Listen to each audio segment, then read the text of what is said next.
are back. Welcome back to my predictions for the Europa League playoff second legs. The second of our 3 European second leg playoff prediction videos this week. If you missed yesterday's video covering all 8 matches taking place today and tomorrow in the Champions League, you can check that out by looking at the link at the top of your screen right now. And at the same time tomorrow we'll be doing this all over again for the Europa Conference League second leg playoff fixtures. So plenty for you to digest, and don't forget we've got a bonus video coming for you at lunchtime today previewing my thoughts on the Aston Villa-Liverpool game taking place in the Premier League tomorrow as well. So as always, if you haven't done so already, please do consider dropping a like on this video and subscribing to the channel with notifications turned on so you don't miss any of the predictions videos we have got coming up over the course of this week. And let's look ahead straight away to these Europa League fixtures, because I actually did better in my predictions for this competition than I did in the Champions League and the Conference League last week. 5 out of 8, and I still think this is the hardest of the 3 to call over these playoffs, so I'm very pleased with myself for that. Takes our season results up to 81 out of 152 in the Europa League, with 14 correct scores now, because I accurately predicted the Roma-Porto scoreline last week. Will I be able to do the same today? Let's find out. But as always with the Europa League, we've got some early kickoffs, we've got some late kickoffs. And we'll start off with the early of the early kickoffs, which is Bodo Glimt taking on FC Twente. And there's only one place to start with this prediction, and that is that highly controversial penalty call beyond injury time in that first leg for Twente. It was one of those ones where it's just a classic European decision where the guy's in a natural position, but the arm is sort of up, but not up. It struck the hand. They've given the penalty. Twente have scored it, and it ruins Bodo Glimt's hard work from that first leg to keep fighting, keep digging in there, get that late equaliser, only for the officials to give it back to them. But that's got to give Bodo some belief that they are going to progress if they can get the result here. They've proved they can match Twente's quality. I did actually go for a draw, I believe, last week for that game. Since then, though, of course, Bodo have not played this weekend. Their domestic season has not restarted, whereas Twente were back in action back in Holland. They won 2-0 at home to Valvik. Neither side carry any new injury concerns coming into this one. No one has any suspensions either, so it's a pretty straight shot coming into this. It's also worth noting that in the home matches played in the league phase, Bodo won 3 of their 4 home matches. So again, lots of reasons for Bodo to be confident coming into this one. The big thing, though, is that in the 4 away games that FC Twente played in the league phase, they did not lose a single one of them. 1 win and 3 draws. And they now know that with that controversial lead, that all they have to do is pull off 1 more away draw and they will be in to the last 16. And that is actually where I'm going to go with this. They've proven on multiple occasions already this season that when they need to dig out a draw, they're capable of digging out a draw. In terms of the match itself, I would definitely consider Bodo Glimt the favourites. I think they're more than capable of pushing this to extra time and penalties, maybe even win it. But I can't overlook that away record in Europe from Twente this season. So I'm going for a 1-1 draw in this opening game, which will see Twente progress 3-2.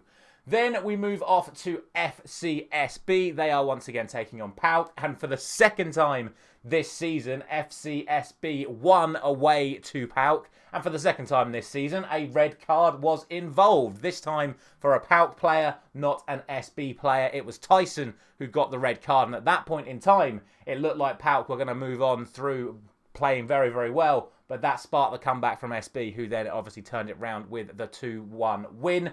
PAOK, clearly frustrated at how that game went, ended up winning 7-0 at the weekend, with Constance Stelias scoring a hat-trick, so fair play to them for that. However, Midtjylland is a major doubt for this one. He went off injured in that first leg and has not played since, and is listed as very doubtful for this game as well. And of course, as we've already mentioned, Tyson is going to be suspended for this one. For SB, they are looking to just carry on their good run of form. They won again at the weekend, meaning it is 3 wins in a row for them. They have no fresh concerns coming into this one at all.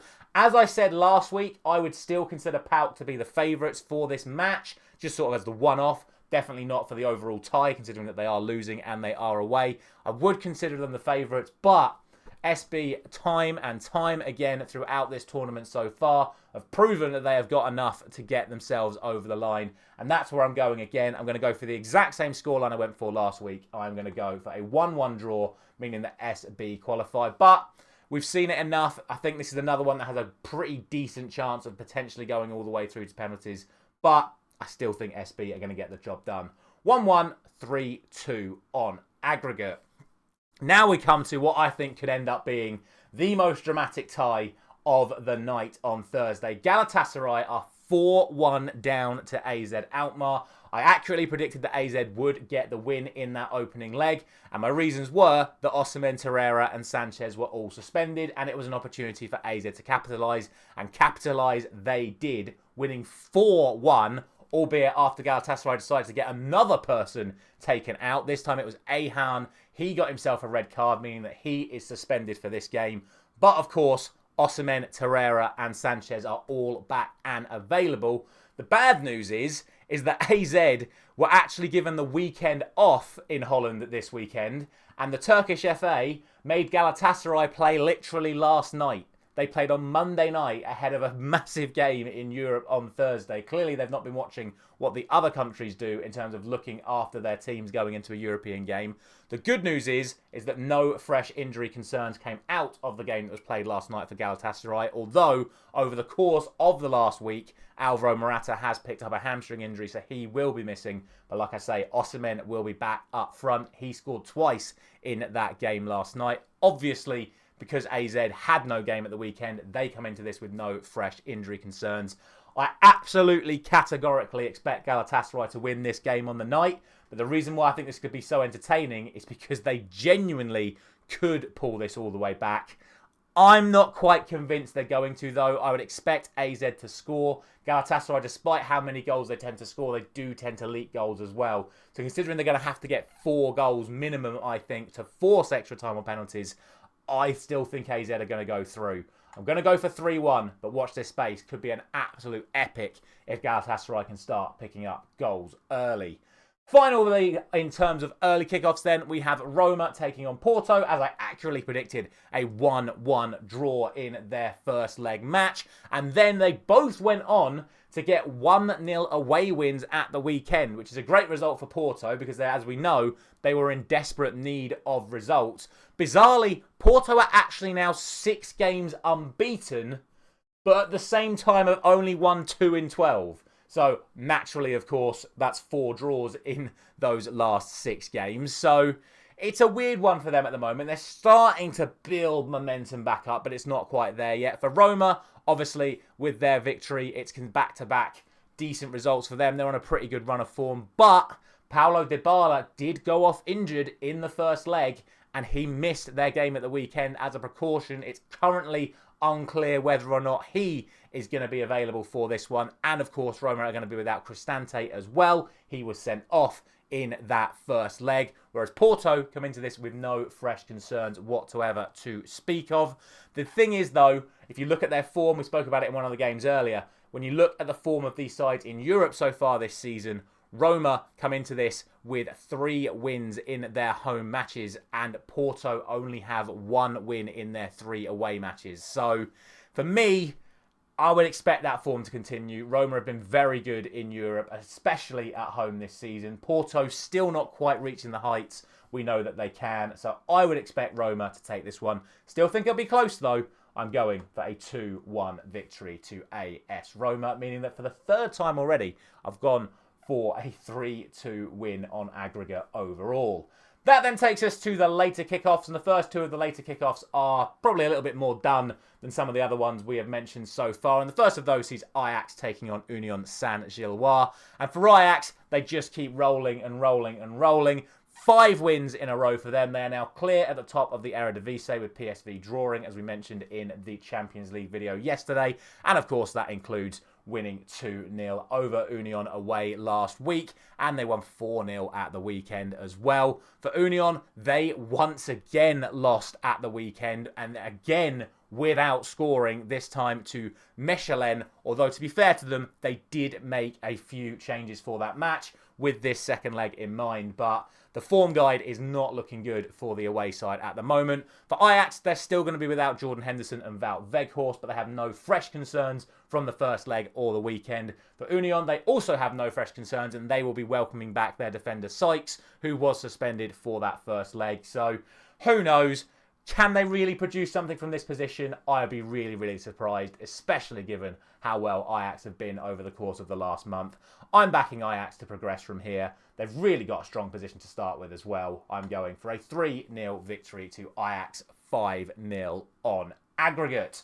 Sticking with Belgian sides that are underperforming, Anderlecht were beaten 3-0 by Fenerbahce in the first leg. But unlike Union, at least they got themselves a win at the weekend. They only won 1-0 though, whereas Fenerbahce continued their winning run of form, which means they have won 5 in a row and are now on 14, can't get my words out, are now on a 14-game unbeaten run, which has seen them pull back their lead to Galatasaray down to just 3 points back in the Turkish league. They're absolutely flying at the moment.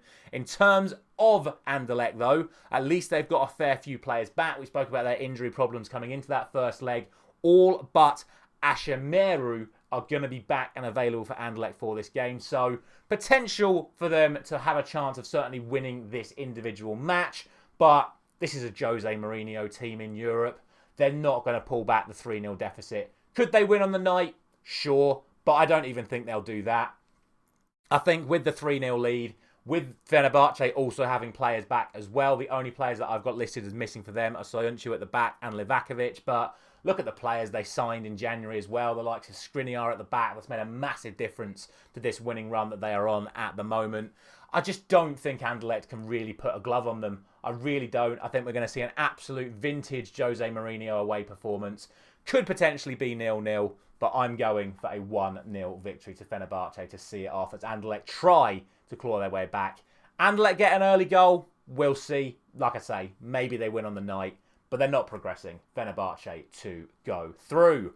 Next up then, it is Real Sociedad taking on Midtjylland. And for the home side, their good run of form came to an end with a humbling 3-0 defeat to Real Betis at the weekend, with Manchester United loanee Anthony starring for Betis. More on them in tomorrow's Conference League video. And they also had 2 players sent off in that match, did Real Sociedad. But thankfully for them, they will not be suspended for this one. For Midtjylland, they got back to winning ways and got back to clean sheet ways as their goalkeeper Olafsson finally returned from his broken arm as he helped them in a 1-0 victory, which saw them go top of the Danish league as a result of that victory.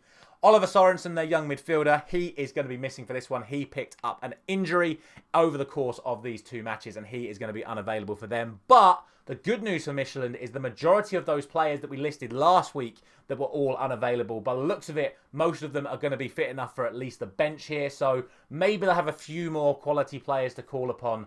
But unfortunately, I just don't think they have the experience at this level that Real Sociedad do. They're a very good side in Europe. We've spoken about it many a time already in this series. They're the home side. They've got the lead. I would expect them to see it out. And I'm actually going to go for the exact same scoreline that it was last week, which is, of course, a 2-1 victory to Real Sociedad. 4-2 finishing it on aggregate. And then finally, the last game to talk about in the Europa League playoffs is, of course, Viktoria Plzen taking on Ferencvaros. And look, let's not get it twisted. This tie is far from over. We'll start with the away side because obviously they are the side that are leading this fixture at the moment. They backed up their 1-0 win by losing 2-0 at home in a massive clash at the top of the Hungarian league at the weekend. Although, to be fair, they did change more than half of their starting lineup for that match. So maybe sacrificing their league position in Hungary to prioritise doing well in this competition. Meanwhile, Viktoria Plzen were 2-0 victors domestically, and they also changed half of their side with this second leg in mind. So the expectation is that both teams are going to be fielding their strongest possible 11 for this match. And obviously, like we say, Ferencvaros have that 1-goal lead.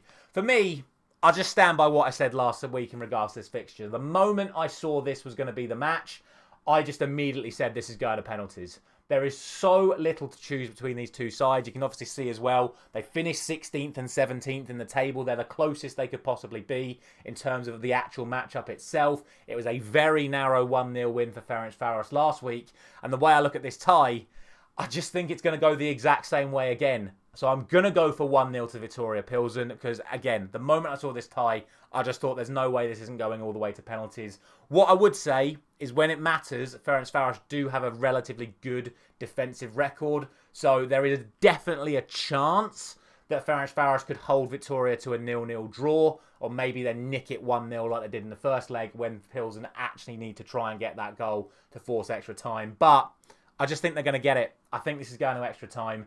However, I'm going to cover my bases because I'm going to say if it ends up going to extra time or penalties, that I'm backing Ferencvaros to get the result in the end. So at least I've got all my bases covered on that prediction. But as always, let me know all your thoughts down in the comment section below on all of these 8 ties. Let me know anything you think I've missed down in that comment section as well. Don't forget to drop a like on the video if you have enjoyed it. Subscribe with notifications turned on so don't miss out on any of the other predictions I've got coming up over the next few days. Thank you very much for watching. As always, I'll be back at lunchtime with my Aston Villa Liverpool prediction and then tomorrow morning for the Europa Conference League second leg playoff predictions. I'll see you there.